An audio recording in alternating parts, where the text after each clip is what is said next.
नमस्कार, भारत दृष्टि में आपका स्वागत है। मैं हूं श्याम किशोर। भारत दृष्टि में हम बात करते हैं समाज जीवन के अलग अलग विषयों को लेकर भारत के चिंतन की। आज हम बात करने जा रहे हैं भारत के स्त्री चिंतन की।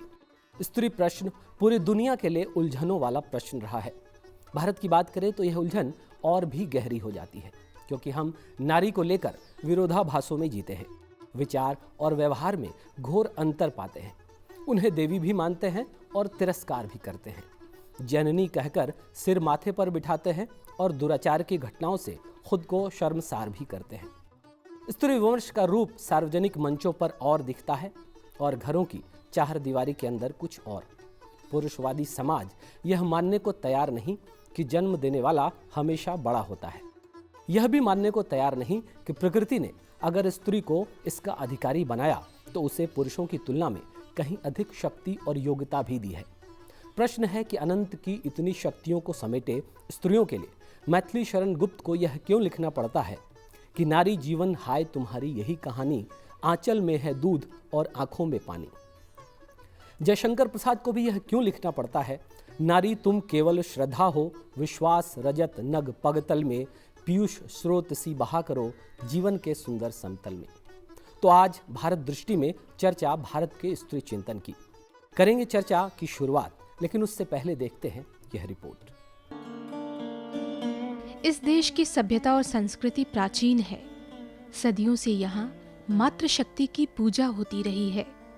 देश के त्योहारों में भी देवी पूजन की परंपरा ये साबित करती है कि हमारी संस्कृति और सभ्यता में स्त्रियों का सम्मान और स्थान सर्वोपरि रहा है। लेकिन यदि रामायण और महाभारत जैसे महाकाव्यों में वर्णित घटनाक्रमों का बारीकी से अध्ययन करें तो कहीं न कहीं उस समय के माहौल में नारी के सम्मान को लेकर संशय भी उत्पन्न होता है। राम द्वारा सीता का परित्याग कितना उचित था? इंद्र की गलती की सजा अहिल्या को देना अहिल्या के साथ अन्याय नहीं था? लेकिन ये भी सच है कि अहिल्या की वजह से ही राम को पहली बार रामत्व मिल सका। सीता के साथ घटित घटनाओं ने ही सीता को आदर्श के रूप में स्थापित किया। आज हमारे साथ चर्चा के लिए उपस्थित हैं सीता की आत्मकथा लिखने वाली साहित्यकार, सुदूर सागर के समीप स्थित मनोरम प्रदेश गोवा की राज्यपाल महामहिम डॉक्टर मृदुला सिन्हा जी। मृदुला जी, आपका बहुत बहुत स्वागत है। आप राजनीति में हैं, लेकिन उससे कहीं बड़ा योगदान आपको साहित्य जगत को का है। नई देवयानी, ज्यों मेहंदी के रंग, घरवास जैसे उपन्यास, कई कहानी और लेख संग्रह, स्त्री विमर्श पर, मात्र देह नहीं है औरत, राजपथ से लोकपथ नाम से जीवनी, और अभी अभी बिहार के लोक जीवन पर आई आपकी पुस्तक, और जो आपकी सबसे चर्चित पुस्तक रही है सीता पुनि बोली, जिसे आपने आत्मकथा शैली में लिखा है। और यह प्रश्न भी हुआ कि सीता की आत्मकथा कैसे लिखी जा सकती है।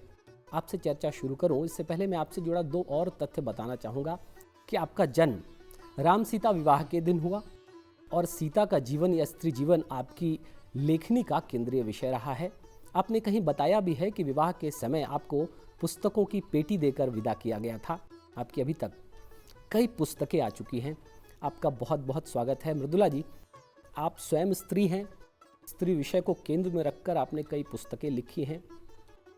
सीता की आत्मकथा आपने लिखी, जिस पर कई प्रश्न भी हुए, और आपने बताया भी कि सीता को आप जीती हैं।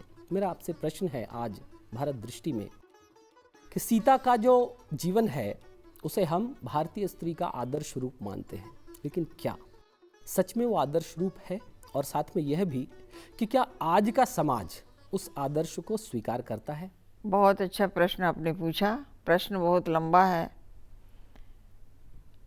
लेकिन मैं सीता को जीती भी हूँ और भारत का समाज भी जीता है। सीता की आत्मकथ्य शैली में उपन्यास क्यों लिखने की ज़रूरत पड़ी? क्योंकि मुझे ऐसा लगता था कि आज हम बेटियों को जो शिक्षा दे रहे हैं, जो औपचारिक शिक्षा है, और औपचारिक शिक्षा इतना बहुत बोझिल है, बहुत ज़्यादा समय लेने वाला, जिसमें अनौपचारिक शिक्षा का कोई महत्व तो नहीं रह गया है। दादी नानी से बच्चे कुछ सीखते नहीं, लोकगीत सीखते नहीं। तो ऐसी स्थिति में अपनी बेटियों को ये बताना कि तुम्हारा आदर्श सीता और सावित्री ही रहेगी। तो आदर्श के रूप में जैसे हमारे जनरेशन में, हमारे से पहले जनरेशन में आँख मूंद के मान लिया गया कि कोई कह दिया कि ये बहुत आदर्श है, ये पत्थर है, इसको पूजो, तो पूजना शुरू कर दिया लोग। आज ये वैज्ञानिक युग है। आज की हमारी बेटियां क्यों उनकी ज़बान पर ज़्यादा है, सवाल ज़्यादा करती हैं। अच्छी बात है, सवाल ज़्यादा करेंगे तो उनको ज्ञान वर्धन होगा, इसलिए वो ऐसे नहीं मानेंगी। इसलिए इस प्रकार की पुस्तकों का आना बहुत ज़रूरी है, जिसमें सीता ने कैसे संघर्ष किया, सावित्री ने कैसे संघर्ष किया। जितने मिथक में अपने महिला चरित्र हैं, वो महिला चरित्र भारत की जो महिला के प्रति दृष्टि है उसके अनुकूल हैं।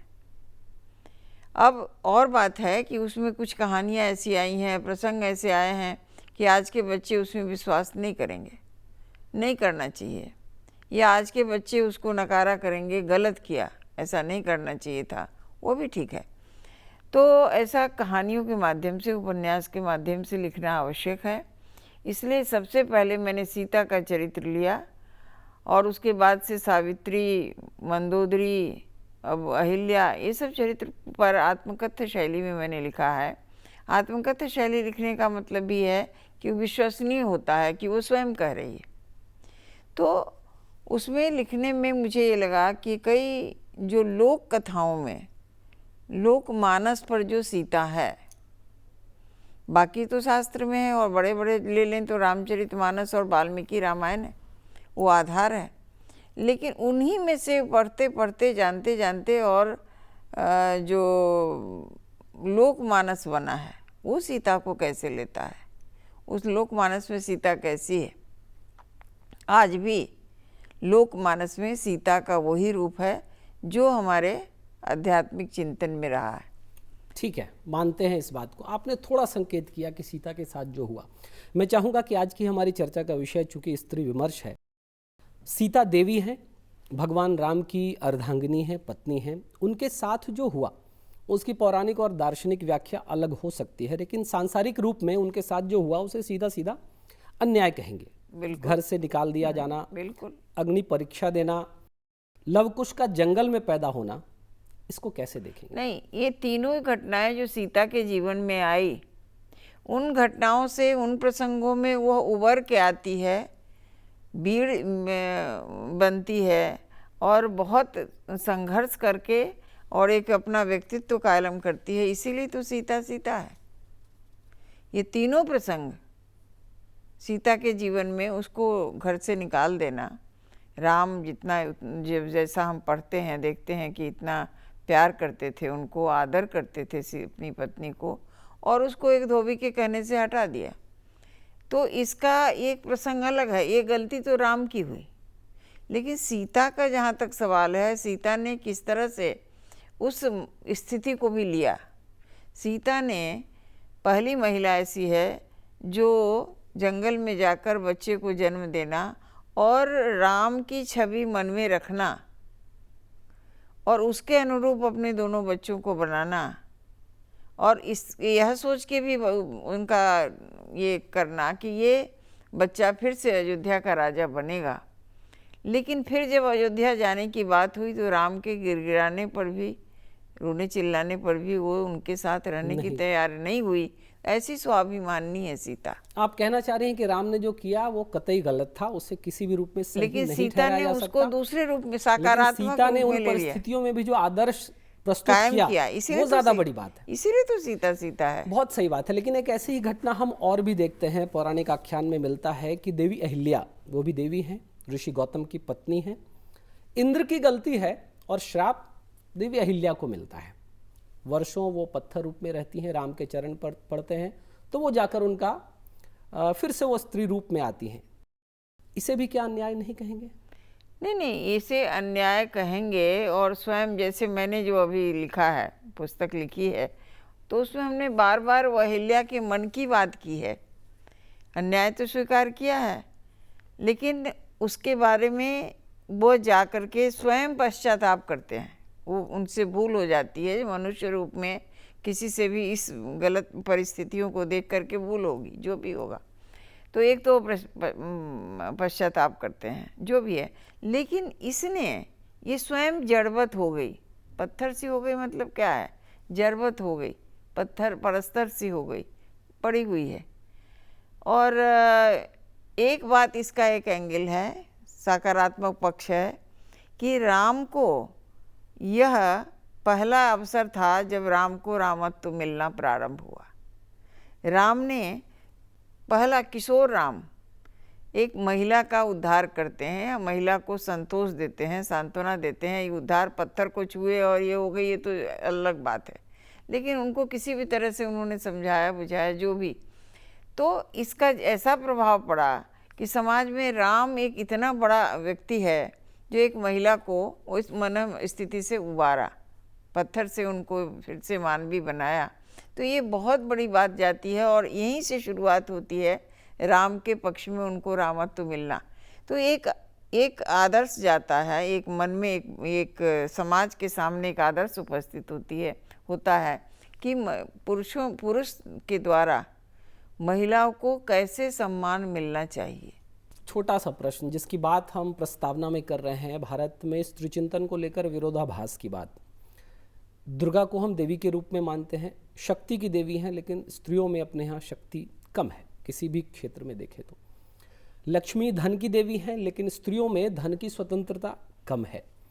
सरस्वती विद्या की देवी हैं, लेकिन शिक्षा बच्चियों में, महिलाओं में, स्त्रियों में कम है। तो ये विरोधाभास क्या दर्शाता है? देखिए, आदर्श तो आदर्श है, जो आदर्श है उस पर हमको चलना है, वो सामने है, और बीच में बहुत सारे चलते चलते विघ्न बाधा है, परिस्थितियों का है कि हम देखते हैं, आज भी देख रहे हैं जो बातें आपने कही कि वह स्थिति है जो सम्मानजनक स्थिति है, स्त्री की वो नहीं है। लेकिन जो नारी है उसको एक विशेष कारण से प्रकृति ने भेजा है। ब्रह्मा ने नारी और पुरुष को एक दूसरे का पूरक तो बनाया, लेकिन दोनों को अलग अलग गुण दोनों में डाले। तो नारी जो है वह बहुत अच्छी परिभाषा अटल बिहारी वाजपेयी जी ने दी। मैंने उनसे एक मैसेज मांगा था तो उन्होंने दिया था मैसेज कि समानता के नाम पर जो स्त्री को पुरुष बनाने पर तुले हैं वो उपहास के पात्र है। नारी को नारी ही रहना है।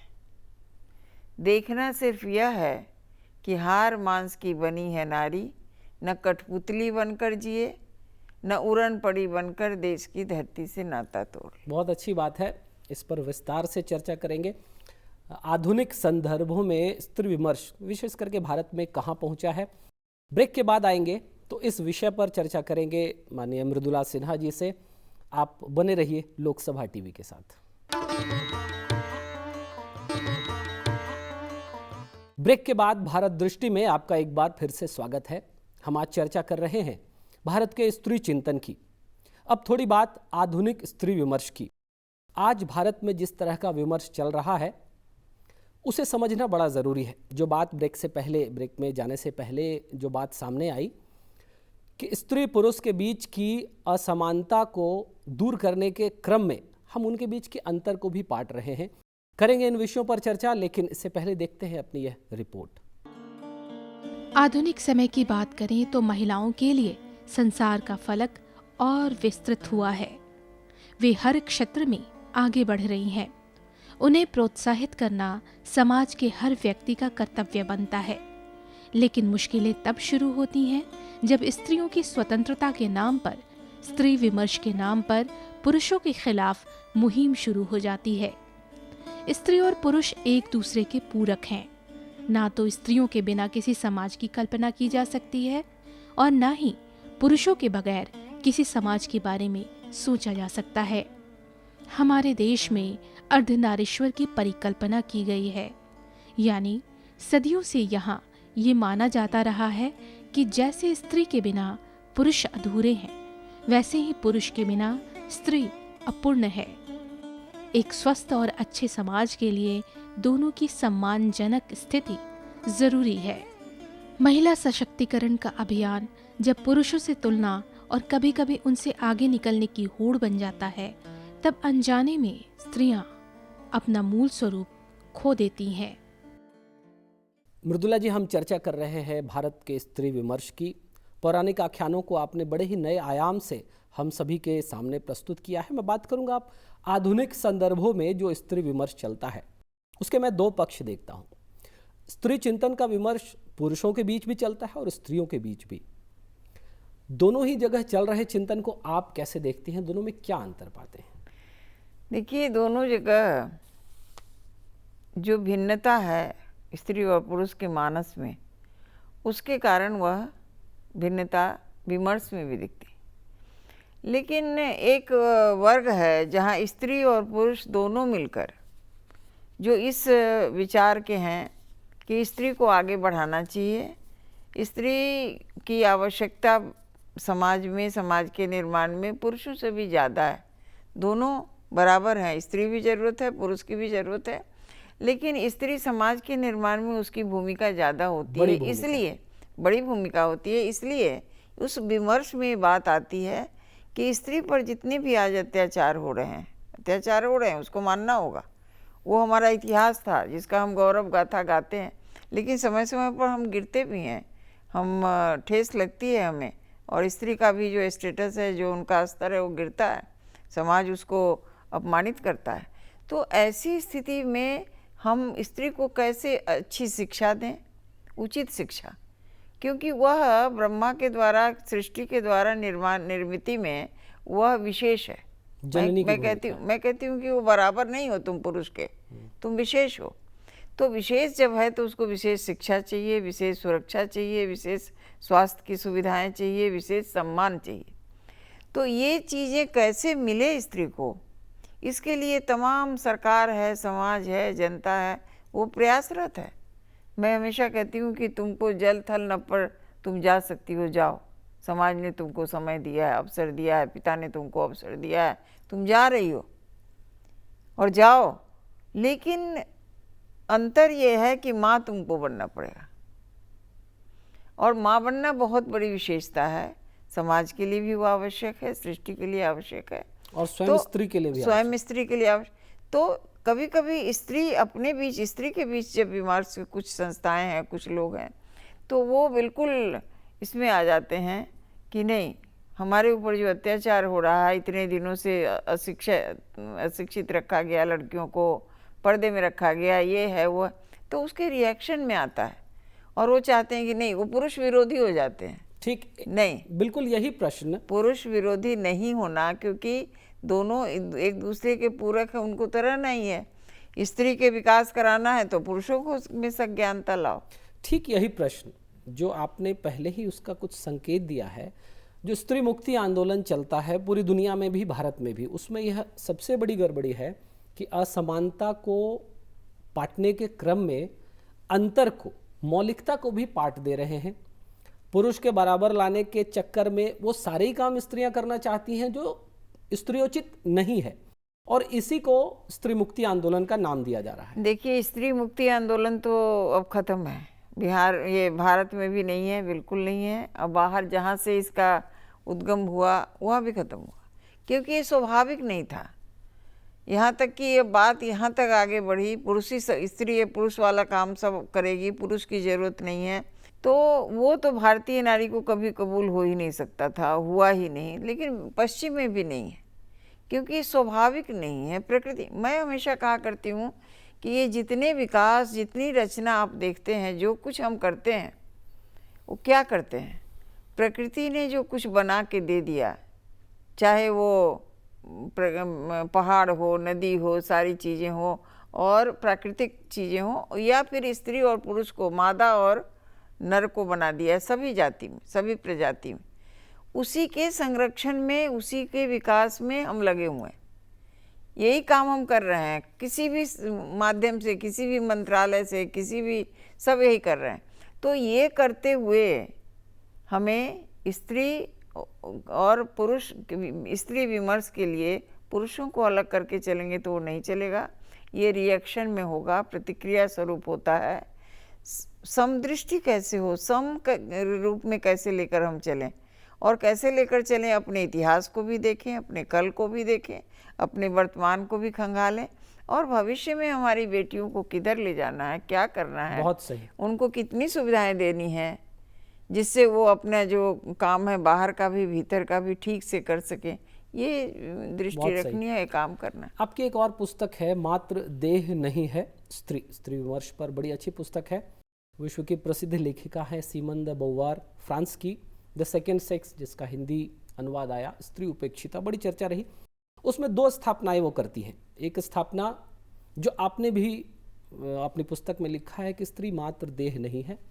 दूसरी स्थापना उनकी है, वो ज़्यादा रोचक है। वो कहती हैं कि स्त्रियों की जो मुक्ति है वो उनकी स्वयं चेतना संपन्न होने से ही होगी, समाज पे या पुरुषों पे निर्भर रहने से नहीं होगी। इस पर आपको क्या कहना है? ये बिल्कुल सही, ये मैं भी इस बात की पक्षधर हूँ कि स्वयं उसकी चेतना जगानी होगी। वो कौन जगाएगा? ये पुरुष भी जगाता है। ऐसा इतिहास है, कोई लंबी बात में अभी नहीं जाना, कि जिसमें स्त्री की चेतना को जगाने के लिए कितने बड़े बड़े लोग हमारे देश में आए। तो उनको चेतना को जगाना, वो स्वयं चेतना को जगाए, और तब उसे दिशा तय करना होगा कि हमको विकास की दिशा हमारी क्या होगी। कोई उसको धक्का दे के विकास के सड़क पर नहीं ले जा सकता। इसलिए एक तो एक बात हो गई।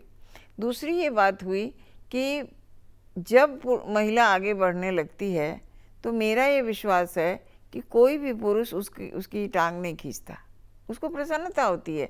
आज देखिए, पिता है, सरकार है, समाज, सब लोग अपनी बेटियों को बढ़ाने के लिए बेटी पढ़ाओ बेटी बचाओ, ये सारे नारे आ रहे हैं, तो सब मनोयोग से लगे हैं। इसलिए उनकी अपनी चेतना को जागृत करना, जिससे वह शरीर, मन, बुद्धि और आत्मा के स्तर पर एक समुच्चय बनाकर और अपनी विकास कर सके, आगे बढ़ सके, ये बहुत आवश्यक है। तो आज भारत के स्त्री चिंतन में इतना ही। आज की चर्चा में कई नए बिंदु निकल कर आए हैं।